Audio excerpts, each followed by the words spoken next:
2022 batch 4. And CFC. Okay, Couples for Christ and Shelley join. And the sisters, Pasana. Okay, I would like to welcome Sister Gwen Mariah.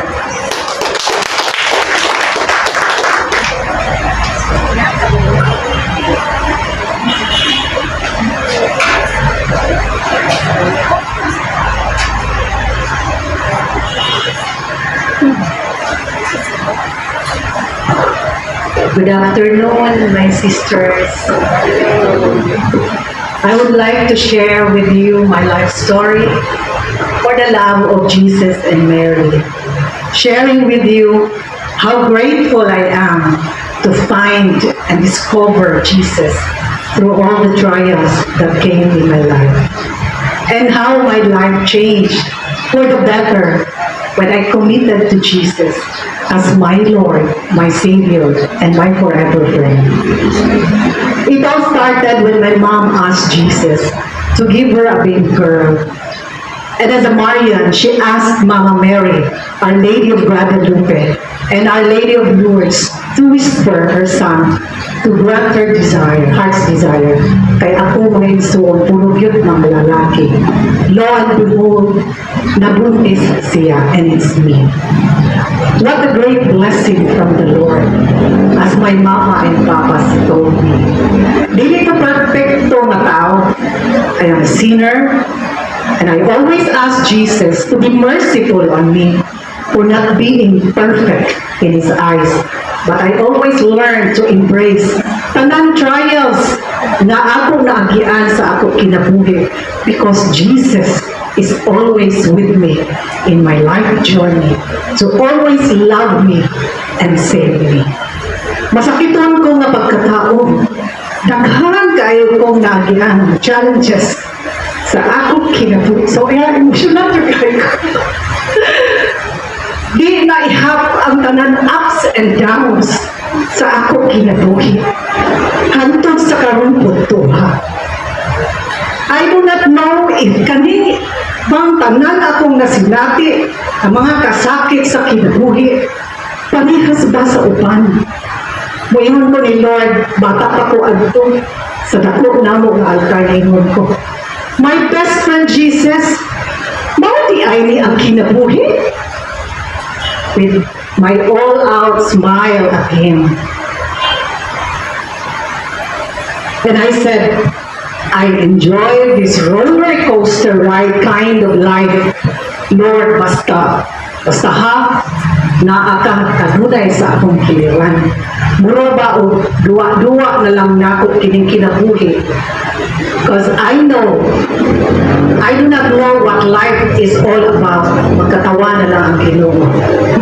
But honestly, this never stopped me to love Jesus, to trust Him, and to follow Him, for I know He never failed to love me from the start. He is always behind me every step of my way. At 9 years old, diagnosed with severe rheumatic heart disease, hapit ko mamatay.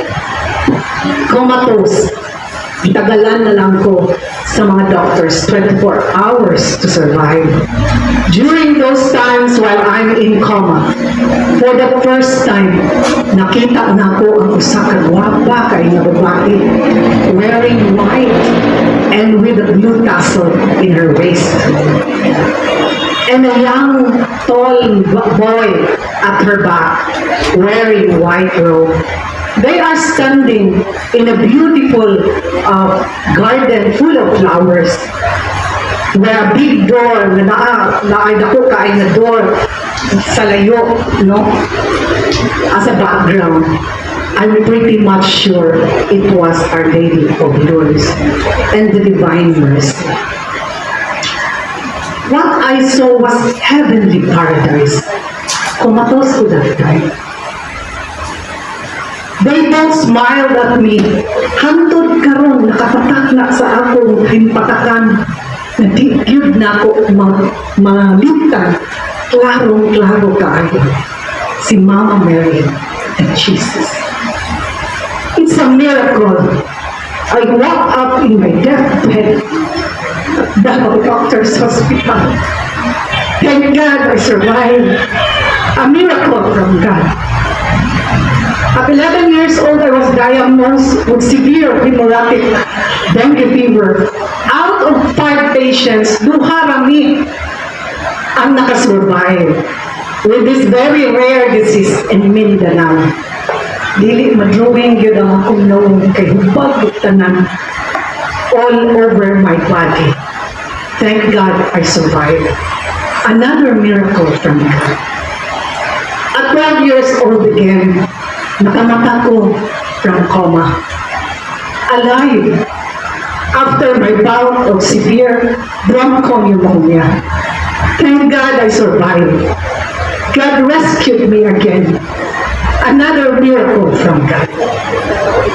At 13 years old, until I graduated from college in 1988, 2 to 3 weeks in and out of the hospital, 5 to 8 times in a year, maski unsa lang akong sakit, even mga unknown diseases that my doctors cannot explain anymore.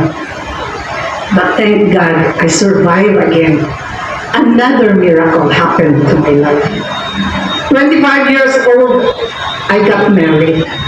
I was diagnosed with papillary cancer of the thyroid. Nag-undergo ko sa tanan treatments in 1993, radioactive iodine therapy and cobalt. Maoy nakapaluya na ako ug maayo to the point magsuka ko, di ko ganahan mukaon, payat kaayo ko, wa ko kasabot sa ako tanan kibati. But thank God, with His help, nakaya na ko ang tanan. God rescued me again. Another miracle from God. I got married in 1991, and in 1993, I gave birth to my first child, Abby. I was in coma again. When my child, at 8 months, naa sa ICU, naningkamot na mabuhi. Thank God, my child and I survived. A very precious miracle indeed. In 2005, I gave birth to my second child, Michelle, had a heart attack, and fighting for my life at the hospital. While my child at 7 months also fighting to survive at the ICU. And her twin brother, Michael Angelo, died. Namatay akong lalaki na. But still, I thank God for my daughter and I survived though I lost a son. I never asked God, but gi-accept na ko ang tanan wholeheartedly without any regret. Jesus our Lord, giakat ko niya while na ako sa kasubok, and Mama Mary embraced me with all her love. In 2014, December 20, I had a vaccine injury or pneumococcal vaccine na hapit sad ko mamatay due to severe allergy. From December 20, 2014 until early 2016, in and out of the hospital to the point that I cannot walk alone. Out of balance all the time. Di ko kamaong usturya na, burakog na stroke. I cannot take a bath on my own without a help. Di ko kakaon without a help. Vertigo all over the days, lipong ko kanunay. And up to now, some side effects still exist. Severe reactions of allergy after vaccine injury. Anaphylaxis in medical term is fatal, makamatay. I almost died. Pirma na gyud sa buwati ang kulang, degbol na gyud ko. I said to Jesus, Lord Jesus, Son of the living God, have mercy on me, a sinner. I invoke Jesus' name. Jesus, Jesus, Jesus, have mercy on me, a sinner. I say it several times to calm me down. And thank God, God calmed me and I survived. He always rescued me. He allowed me to be alive until these days, for I know I have a mission in this world. In March 2018, diagnosed with severe diverticulitis, meaning leaking of the gut. Lab test shows that high infection, taas kaya akong infection that can lead to sepsis. Kabalo mo kung saan sepsis? Sepsis is a very serious condition that can lead to death to a patient. Inaana ka seryoso ang ako kahintang that time. I was crying then to our Lord Jesus Christ, asking for His mercy. That was Sunday. Before my MRI, I prayed to God, to Jesus particularly, for a good result. But during the MRI, nakita jud na ay infection all over my stomach that can lead to sepsis. Naghilak ito. After MRI, I asked the Lord Jesus a permission to undergo again another lab test para lang sa akong peace of mind. As I submitted myself to another lab test, I said to the Lord, "Let your will be done, Lord Jesus. Please help me." Nakilak ko while the nurse extracted my blood, and after 4 hours the results showed all are normal. Thank God. Wako kasabot sa akong kibati. Nalipay ko managhilak, but ako mga doctors, dili musugot mo uli ko. Ipasulod jud ko sa hospital. Despite it turned out normal in my latest lab test. But sa MRI, na ay nakita na infection due to leaking of the gut that can lead to sepsis. I have no choice but to submit myself in the hospital. I was crying at the ER. Grabe yun ang akong bako sa paghilak. Then my doctor came and informed me that she reviewed my MRI results several times and nakita ang affected area.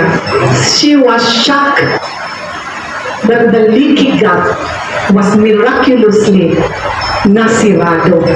Meaning to say, wala na yung leaking of the gut. Nagkurong ko naminaw and naghagabulbol sa hila. But my doctor continued, despite na ay hazy in the background sa akong stomach, that means na ay infection before nasirado ang akong leaky gut. Hindi siya ka-explain. But she said, "Maayog yun ang Ginoo ni Muweng and always doing favor on you.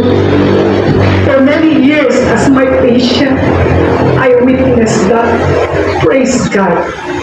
Naginilakay sa ako ang doctor.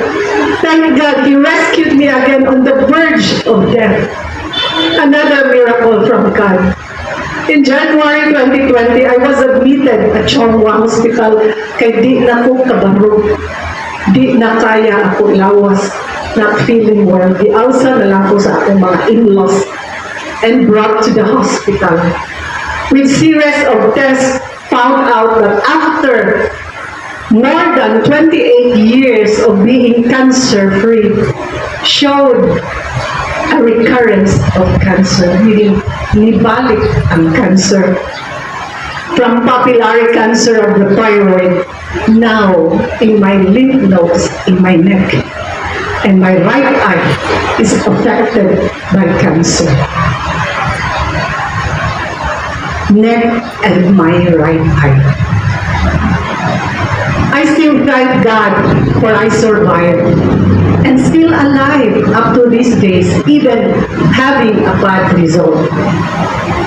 In 2023, I was sick again due to erratic heartbeat and 20 times change of eye grades in my right eye due to cancer. Thank God my eye grades were corrected and I can still see. although a little blurry at my right eye.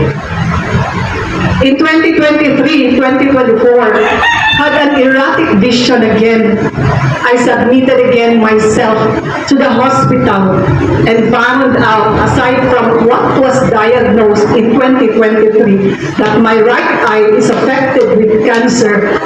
Now my right eye's retina naputol. That is why ma-out of balance ko, because my vision is erratic. Walang mag-game ko. And still a little blurry. I still can't walk. Well, He saved my right eye, though a little blurry, but I can see. God is so good and merciful. In April 29, 2024, that was last year, I went home to Davao because my mom is in critical condition at the ICU. Before heading to the airport, I talked to my mom for the last time over webcam, maski hindi na siya utubag. Wako kasabot sa akong ibati during that time. Upon reaching Davao, grabe ang turbulence. Because it was raining that time, so isud mi makalambing. When we landed Davao, grabe kakuyapon ako and was sent to the airport clinic, and doctor wanted me to send to the hospital due to erratic BP, erratic heartbeat, vertigo. Dugnaw na kaayo ko, kuyawan na ang doctor because I have a history of cardiac heart problem. Kuyawan sila ma-cardiac arrest. I refused to go to the hospital, but instead, looking at the clock, I know time is running out. I said to God, "Oh Lord Jesus Christ, Son of the living God, save me and help me. Lord, if you allow me to see my mom alive, thank you so much. But my will is not your will. I will respect and embrace what you plan to my mom's life.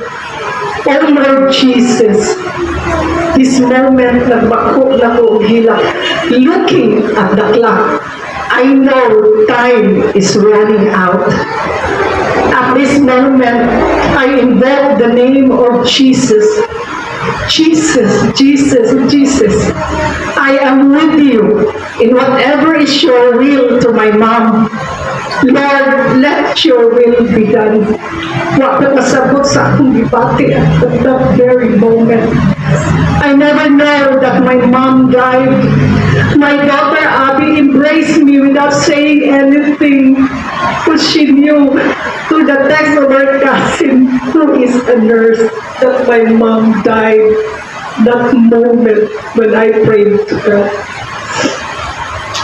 God calmed me down. He rescued me again despite the pain. I thank God for being with me in that very moment. I didn't know that precious moment I lost my mom, but I felt His love.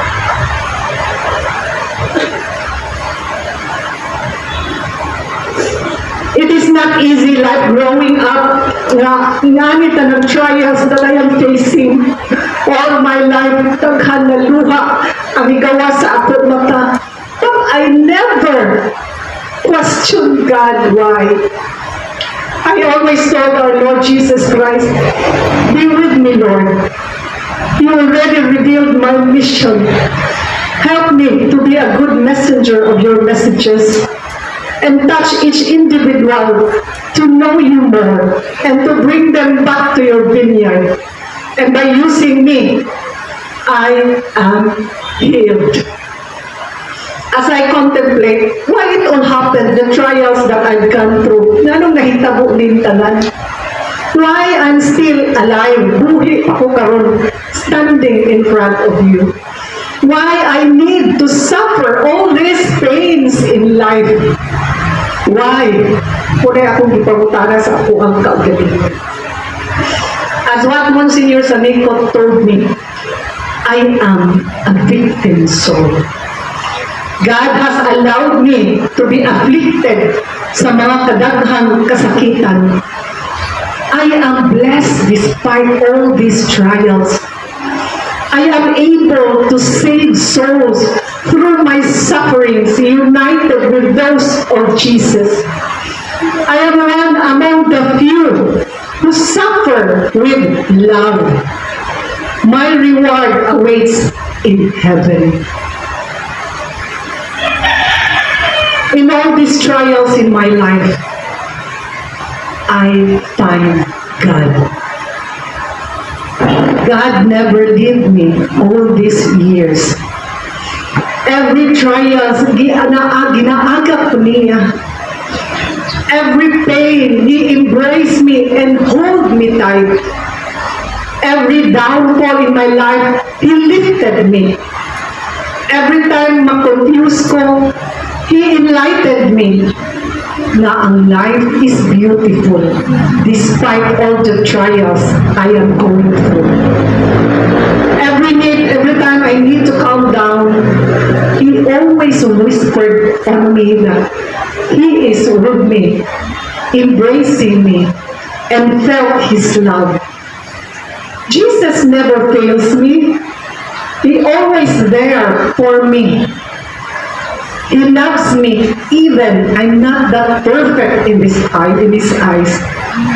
Jesus changed my life for the better. From pain to acceptance, kasakit o pagdawat. From acceptance to embracing what is now, kung unsa ang karon, and what is coming, kung unsa ang umaabot. From embracing to lifting up everything to Him, surrendering completely to Him. Itugmay ang tanan diha kaniya. When I accepted everything and surrendered everything completely to God, He always calmed me down and doing the battle for me as I walk in this journey called life. Kung naa may misfortune, there are also blessings and miracles in life. Ako being a cancer-free for more than 28 years, and now balik ang cancer is still a blessing to me. I am not afraid because I have a big God than cancer. Why should I be afraid? Nano mahadlok man ko. He always rescued me, no matter what, magkinaunsa man, He is always there for me. Being me alive today is a miracle. The more that I felt His presence and His love, the more that I am free from all the pains and sufferings. I am a living witness of how good our God, Jesus, is. A living witness of all the miracles that Jesus showered upon my life. A living witness of how Jesus loves me, despite of being not perfect as a Christian to Him. Gidawat ko niya o gimahal. I let Jesus come into my life without any hesitation, without any questions. Because Jesus for me is my Savior, my Redeemer, my Protector, my forgiving God, my best friend, my confidante, my coach in life, my best supporter, my provider in everything I need in life. He is a merciful God. He is my victory. He is my own. I can smile every day, even with pains inside, for God promised that He is with me all my life, and I am safe with Him. I let go and let God do the battles and miracles for me. He changed me for the better. He changed me my outlook in life. Nabili pa mag-focus sa mga kasakitan sa kinabuhi, kundi mag-focus kanunan sa iyaha. As God promised me in 1994, He said, and I quote, "As long as abrihan nimo ang imong kasing-kasing, diha ka nako. As long nga ihalad nimo ang imong kinabuhi kanako. as long as dawaton nimo ang dili nimo madawat sa imong kasing-kasing. As long nga mutuo ka nako, as long nga mutuo ka sa akong magkagagahong nga pangalan o ang akong gahom, as long as mutuo ka sa akong inahan, the greatest queen, the mediatrix of all graces, akong ilumoy ang akong kasing-kasing o akong abrihan ang mga gamhaan sa langit. Kanindot sa mga promises ni Lord, dili lang para kanako, but para kanatong tanan. With God's promise, I never cease in believing Jesus as my Lord, my God, my Savior, my strength, and my great healer. And through the great intercession of Mama Mary, He promised that if we acknowledge His mother, Mama Mary, God will soften His heart and open the gates of heaven for me, for you, for my family, and to your family. I continuously putting my trust on Him, no matter what I am facing, till my last breath. Remember this, mga sisters. Sa kada bagyo sa atong kinabuhi, dili kita biyahan sa Ginoo. Sa tanang kasakitan nga atong natagamtaman, usa ka matamis nga panaw diin kuyog nato ang Ginoo. Bisan unsang klase nga sirkumstansya ang anaa karon sa atong kinabuhi, ang Ginoo magpabilin na maayo, malulutong ug madaloogon. Amen. Thank you and praise be Jesus. Amen.